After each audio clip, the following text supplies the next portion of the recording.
Hi, I'm Nathan Terabassi, and for my first student-led discussion, I'm going to be talking about myth number 6, which I've deemed She Wants a Man. But Dr. Fun, who is actually Mary Lou Galician, who wrote the book that we use in class, Sex, Love, and Romance in the Media, has actually entitled it that the man should not be shorter, weaker, younger, poorer, or less successful than the woman. So throughout the chapter, she talks about how male superiority is kind of brought up upon us in our culture from day one. She talks about that the weaker sex is being neutralized simply because of characteristics that we deem necessary in each person. She speaks about the fact that women get a connotation of a damsel in distress, and which leads to the fact that men are seen as a meal ticket, or even, as she says, the knight in shining armor, just like any Disney movie. She also talks about the fact that it's a head-to-heart concept, where head-to-heart means that even though we think about it and we know that it's not necessarily right to do, and we say that, no, like that's a bad thing, we shouldn't have these different views about people, and that the man shouldn't have to be these certain ways, and the woman shouldn't have to feel that way because the man is presenting those characteristics, we still do that. Even though we say that it is a prevalent factor in our lives, we put it to the side and still practice it. So before we get into this, I want to preface what I'm going to be covering, and it's going to be the good, the bad, the better, and then we're going to discuss the good, and the ugly, excuse me. First off, we're going to start with the ugly because it's the most common. James Bond is kind of the iconic male figure for total badass. So, James Bond, if you're not familiar, is a secret agent who is portrayed as strong, handsome, cunning, wealthy, clean-cut, taller than the women pictured in the photo on the right. And he is kind of the knight in shining armor for all of these women as well. At the end of every Bond movie, there's a woman or women that he kind of sweeps off her feet and saves them from the evildoer and saves the world all in one fell swoop. And it kind of portrays that the damsel in distress is always the goal. He wants the damsel in distress, and he is portrayed to always take her away. And whether we know it or not, it kind of gets ingrained into our brain that that is what the male should be doing anyways. It easily sexualizes the women, and you could tell by the looks on their faces, the touching of his body, and just the body language in the entire picture, that they're attracted to him no matter what. And even though there is another woman in the picture, the women don't care. Most women would be upset if their man was with another woman at the same time. But even in the movies, you can see him sweeping multiple women off their feet at the same time. The wealth aspect is something that is displayed greatly through Bond, simply because in every single movie, again, he takes his Aston Martin and puts his beautiful woman in the passenger seat and drives away. Power is greatly related to wealth, since money drives our economy and our personality.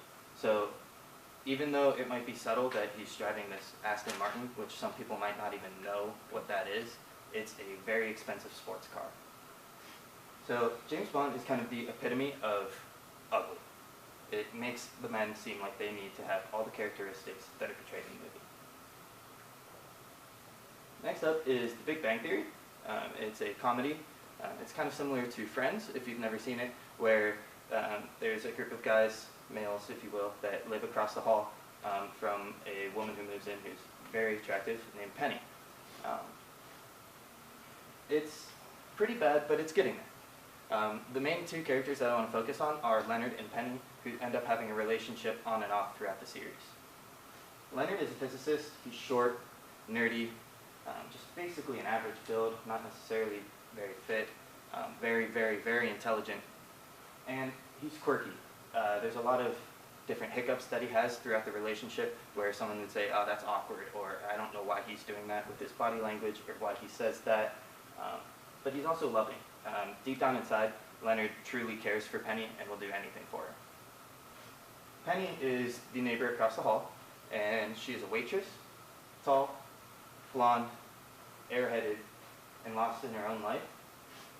And I had a hard time even just creating this because I started to realize that this myth does affect me and I don't even notice it. The first thing that I noticed about Penny, and the first characteristic that I was going to write down, was the fact that she was attractive. To me that's kind of alarming, since the first thing I should be looking at in a woman is not necessarily her capability of either reproduction or I guess attractiveness to my own personal means. So it was kind of alarming to see that this media myth is actually trickling into my own life. I have a clip for you that I will then analyze and ask your opinion on. So I apologize for my shoes.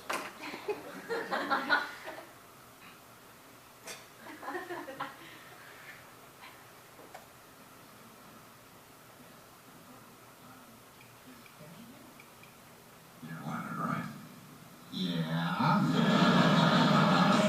It's good to finally meet you, son. Okay, I think I'm good in context here right now. Hey, you met my dad. Oh, good. Context. Buddy, take a load off. Oh, gee, Dad, Leonard can't stay. He just dropped by to say hello. Thanks for stopping by, sweetie. I'll see you later.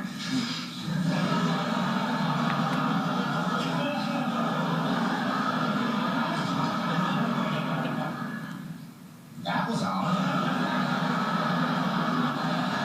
Can I talk to you for a second? Yeah, sure. I'm starting to think we're never going to see that pizza. So you're probably wondering what that was all about. What, the kissing and everything? No, women do that to me all the time. Yeah, okay, the thing is, I kind of told my father we got back together again.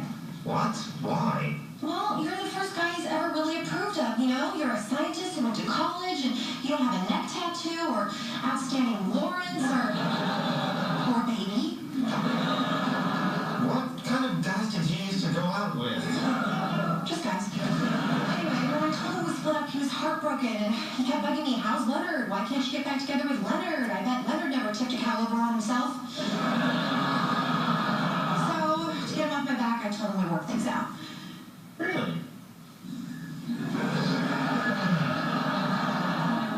How'd we manage that? Did you apologize? Or did you have to woo me?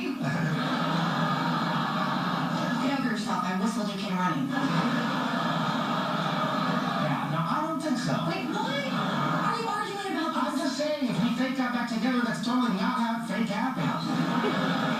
Whatever. Will you please just play along until my dad leaves? Oh, did you actually want me to deceive your father with some sort of sham play acting and kissing? Because I'm good with that. Rena, you out here?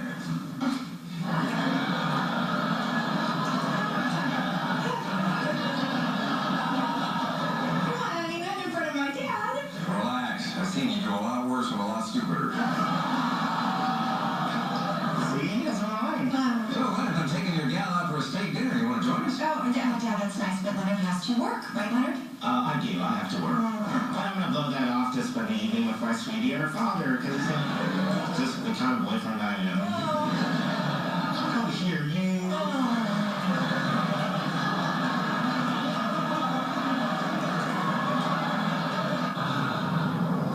Leonard, you want to come in for a nightcap? Oh, gee, Dad, he'd love to, but Leonard has to work in the morning.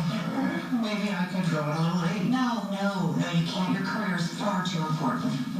Behind every great man is a nagging woman who won't let him have any fun. Am I right, Mike? No, I know it. Well, good night, son. Good night, wife. Oh, good night, honey. Good night. I love you. Love you too.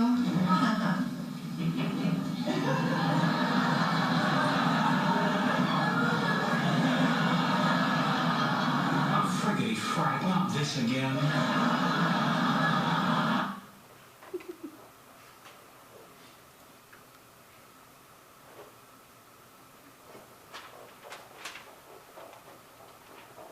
So, as you can see in the clip, Leonard and Penny were not together at the beginning, and she kind of creates this relationship, fictitious relationship, and Leonard's over-exaggerating a lot of the characteristics that may be deemed appropriate for a relationship.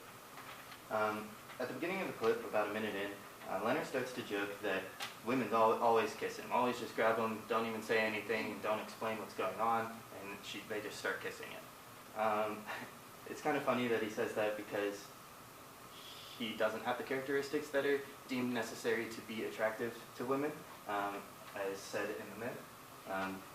And then Penny goes on and uses Leonard because that she knows he's a good guy and that she wants to impress her father. The listing of previous boyfriends from Penny is kind of, I guess, alarming to see that she describes them as just guys, since she says they have outstanding warrants, neck tattoos, babies, and different types of things that are not necessarily a good connotation. Leonard then is beside himself. He probes for things that he would like her to say, and demands that he's desired, saying, "What'd you have to do to get me back? Woo me?" Kind of demanding his dominance over her.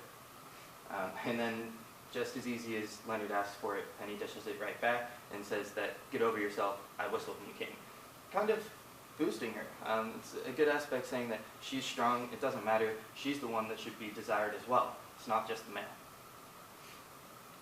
Leonard then talks about how he's totally fine with acting that they're together because he gets all of the sexual activity that he would like from her.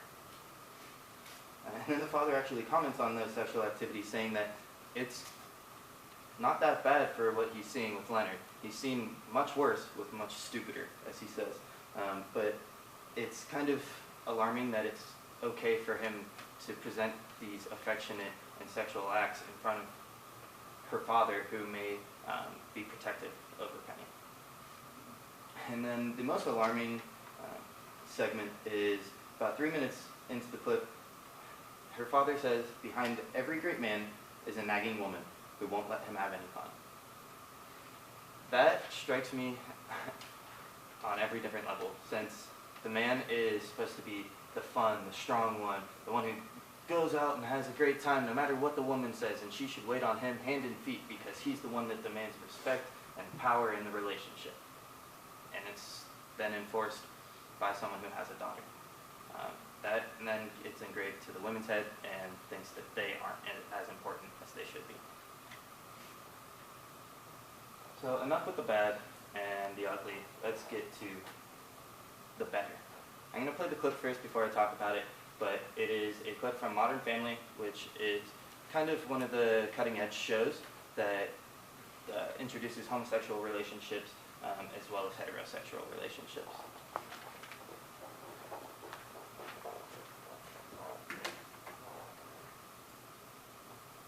I asked Claire what she wanted for Mother's Day, and she said, "Take a hike." It's not like that. She's just bananas for walking around in nature. So she and Gloria are taking the kids up the canyon, and Jay and I are throwing on the aprons and preparing a Mother's Day feast. It's gonna be fun. I know you won't believe it, but I refuse. We're not doing that.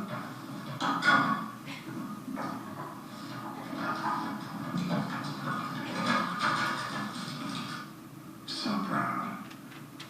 They offered me a bouquet, Mitchell. Which you accepted. Why can't you ever take my side? They think of me as a woman. Yeah, no, come on, we're just a new type of family. You know, they don't have the right vocabulary for us yet. They need one of us to be the mom. So why does it have to be me? Do I wear a dress? Well, that's a night shirt. You're kind of saddening. What are you saying? Come on, you know. No, I don't know. All right, if I'm thinking about it, of the two of us, if I had to pick, I might say that you're slightly mommer. Excuse me, can you throw that ball? Can I throw a ball? You don't think I can throw a ball? No, apparently this gentleman doesn't think I can throw a ball. Well, that's not what he said. You don't think I can throw a ball? Let's find out. Noodles. I'm sorry. Hands. Sorry. There you go.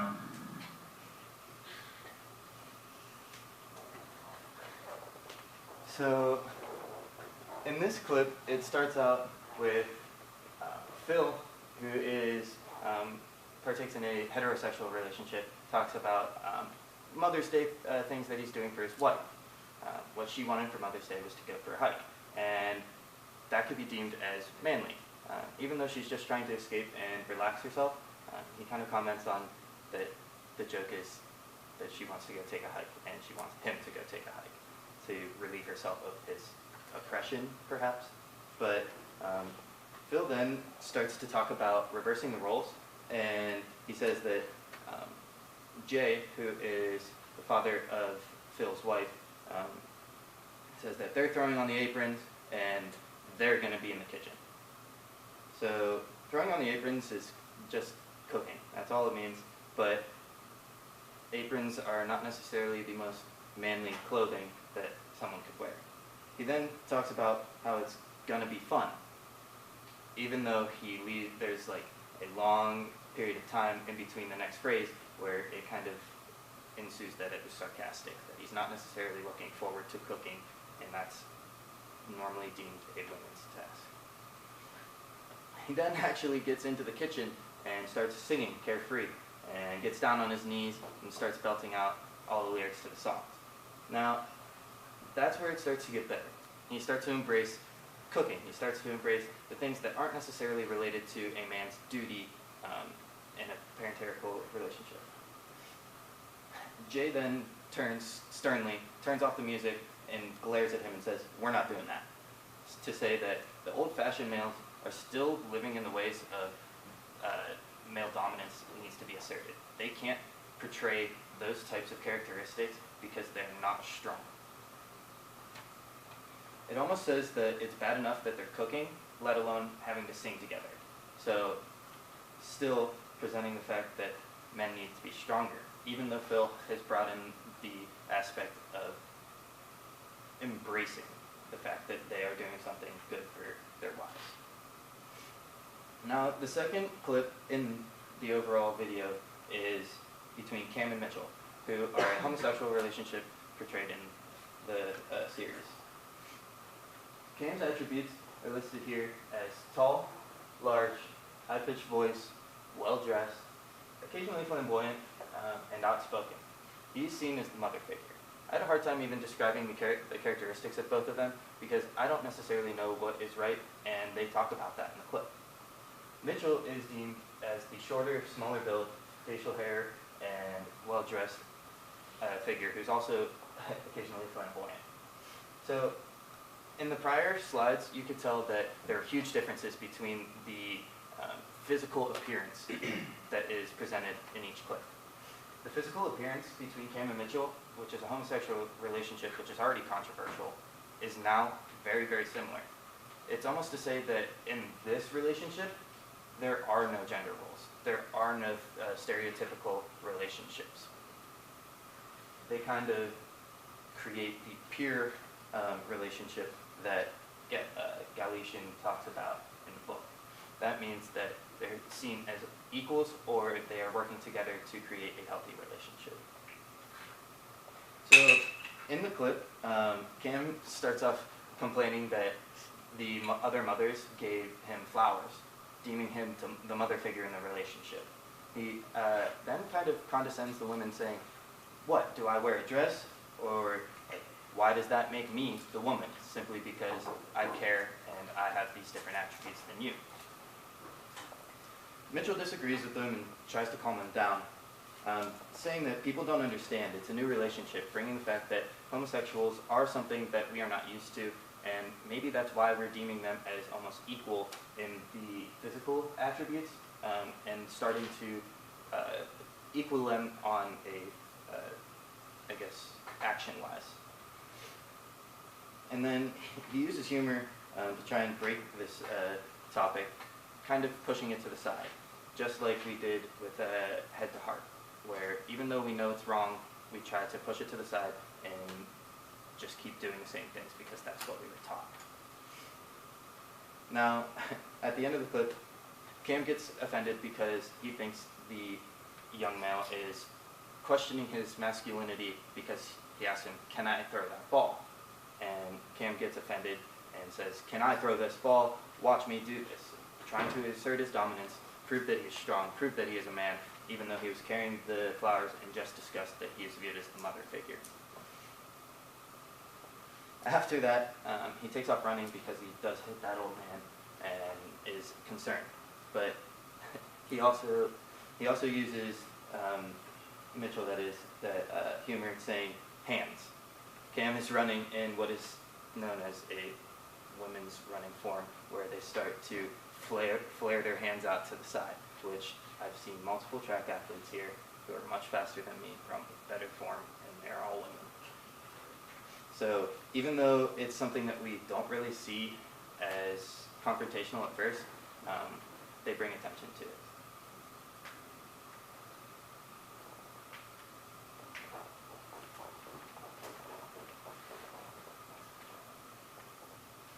And then lastly, I want to ask you guys, because it's not necessarily seen commonly in the media, if you guys have any either suggestions or, I guess, examples of a good relationship where the male doesn't have to be the dominant figure, or that women aren't being sexualized.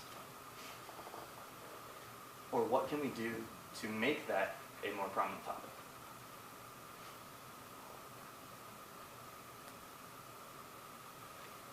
And go ahead. I mean, I guess other things is just like not making it such a huge deal when we do see the roles reversed, or we do see a different dynamic of a couple. I feel like we try to, sometimes in the media, they try to hit so hard that, look, this is a different type of relationship, this is the opposite, that it makes the audience notice more that, oh, this is different, instead of realizing, wow, this actually was different in the aftermath of watching it, not, like, they reflect on it after seeing it and then saying, well, there really were no differences between them, instead of making that the first point they make the moment they show the couple within the show, or within the movie. So just as they portray the male subliminally as stronger, start to portray the women as a stronger character as well. Yeah. Anyone else? I actually have a few to talk about, and one of them is the similar characteristics across the board. I started to talk about this with Cam. Just to start with the physical appearance, being either open or sexualized is something that we can start to work on. Just from the Bonds picture, you could tell that the women are being sexualized in their skimpy dresses, the way they're touching Bond, and their, the way they look at the camera. Next is being outspoken. Cam is outspoken that he's upset that people are judging him on his appearance and the things that he does. And I think if women also step up and say that this is wrong, and as much as the women, if not more, the males should step up and say, this is wrong, this is not how we need to be portrayed, this is something that is demoralizing women and men, depending on which characteristic they possess. Also is acceptance and realization. I'm not the most macho man, so I realize that I don't have to be the strongest man or the most cunning or the most good looking to attract a woman. There's much more aspects that are important to display my power and to bring up women's power rather than just strength. One of the other ones is reality TV. We kind of get away with reality in reality TV, so maybe try and make it more real. The Bachelor, Bachelorette, they only bring very attractive people onto it. They only pick the most attractive people to be presented, and the most wealthy, or different types of people who portray the most stereotypical characteristics of each person. And lastly, that we need to strike a new message. The same thing being portrayed over and over and over again is not necessarily going to get us any further. If we take our time and effort to reevaluate the way that we present this topic, we will then be able to hit more people and have a greater impact on the way that people portray men and women. Any questions?